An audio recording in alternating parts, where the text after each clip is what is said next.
നമസ്കാരം. അപ്പോൾ എല്ലാവരും ഒന്ന് വിഷുക്കണിയൊക്കെ ഒരുക്കുന്ന തിരക്കിലായിരിക്കുമല്ലോ. അപ്പോൾ ഞാനും ഇതേപോലെ ഒരു ചെറിയ വിഷുക്കണിയൊക്കെ ഒരുക്കിയിട്ടുണ്ട്. അപ്പോൾ നമുക്കിതൊന്ന് കണ്ടു നോക്കാം.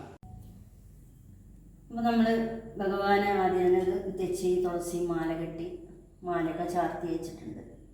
പിന്നെ നമ്മൾ ചക്ക വെച്ച്, പിന്നെ ഉറിയിൽ നമ്മൾ ഉണങ്ങല്ലേരി നിറച്ച്, പിന്നെ നമ്മൾ കണിവെള്ളരി വെച്ച്, പിന്നെ അതിൻ്റെ മേലെ നമ്മൾ ഫ്രൂട്ട്സ് എല്ലാം നിറച്ച് പൈനാപ്പിൾ വെച്ച്, പിന്നെ നാളികേരം വെട്ടി ഒരു മുറി നമ്മളിതിൽ, പിന്നെ അത് നമ്മൾ കണിക്കൊന്ന നന്നായിട്ട് വാടിയിട്ടുണ്ട് കേട്ടോ. പൂവൊന്നും ഇപ്പോൾ കിട്ടാനില്ല. അപ്പോൾ കിട്ടിയ പൂവ് നമ്മൾ വെച്ചിട്ടുണ്ട്. പിന്നെ തിരുവടയാള വെച്ചിട്ടുണ്ട്. പിന്നെ രാമായണ ബുക്ക്, നമ്മൾ പുതുവസ്ത്രം, കാശൊക്കെ വെച്ചിട്ടുണ്ട്. പിന്നെ കിണ്ടി വിളക്ക്, പിന്നെ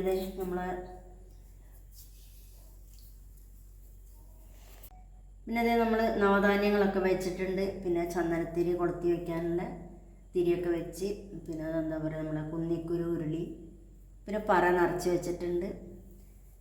ഇത്രയും സാധനങ്ങളൊക്കെ നമ്മൾ വെച്ചിട്ടുണ്ട്. അപ്പോൾ നമ്മളെ വിഷുക്കണി ഇങ്ങനെയൊക്കെയാണ് ഞാൻ ഒരുക്കിയിട്ടുള്ളത്. എല്ലാവർക്കും ഇഷ്ടപ്പെട്ടിട്ടുണ്ടാവുമെന്ന് വിചാരിക്കുന്നു. അപ്പോൾ നമ്മളെ വിഷു, അപ്പോൾ ഇനി നമുക്ക് പുലർച്ചയ്ക്ക് നമ്മുടെ വിളക്കൊക്കെ കത്തിച്ച് നമുക്ക് ഭഗവാനെ കണി കാണാനുള്ളതാണ്.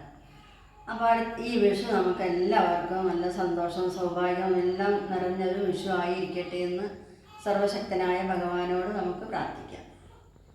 എല്ലാവർക്കും എൻ്റെ വിഷു ആശംസകൾ.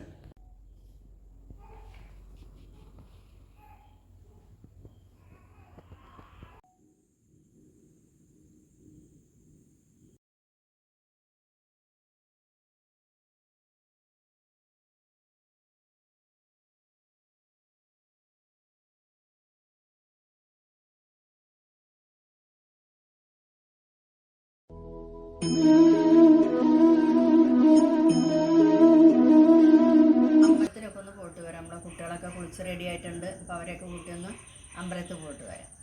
അപ്പോൾ ഒരു ചെറിയൊരു കണ്ണനുണ്ണി ഉണ്ട്. അപ്പോൾ കണ്ണനുണ്ണിക്ക് നമ്മൾ വിഷുക്കേന്തേട്ടം കൊടുക്കുകയാണ്.